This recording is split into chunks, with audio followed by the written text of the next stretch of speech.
नमस्कार. महाराष्ट्र जनसंवादमध्ये आपले स्वागत. असममधील श्रीभूमी जिल्ह्यात सोमवार रात्री झालेल्या एका भीषण अपघातात 7 जणांचा जीव थोडक्यात वाचला.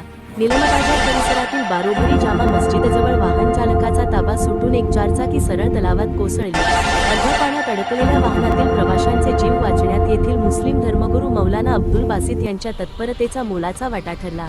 घटनास्थळाजवळ असलेल्या मस्जिदमध्ये त्यावेळी मौलाना बासित उपस्थित होते. बाहेरून मोठा आवाज ऐकू आल्याने ते तातडीने बाहेर धावले. वाहन पाण्यात बुडत असल्याचे दिसताच त्यांनी क्षणाचाही विलंब न करता मस्जिदच्या भोंग्यावरून परिसरातील गावकऱ्यांना तातडीने मदतीचे आवाहन केले. मौलानाचे आवाहन ऐकताच जवळपासचे गावकरी काही क्षणात तलावाकाठी जमा झाले. दोरी, काठ्या आणि उपलब्ध साधनांचा वापर करून ग्रामस्थांनी वाहनातील सर्व प्रवासी आणि चालकाला सुरक्षित बाहेर काढले. वेळेवर मिळालेल्या मदतीमुळे सर्व जणांचा जीव थोडक्यात बचावला.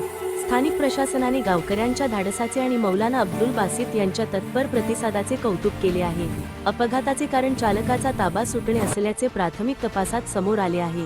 या संपूर्ण घटनेमुळे एक गोष्ट पुन्हा स्पष्ट झाली: संकटाच्या क्षणी मानवतेचा भोंगा सर्वात मोठा ठरतो.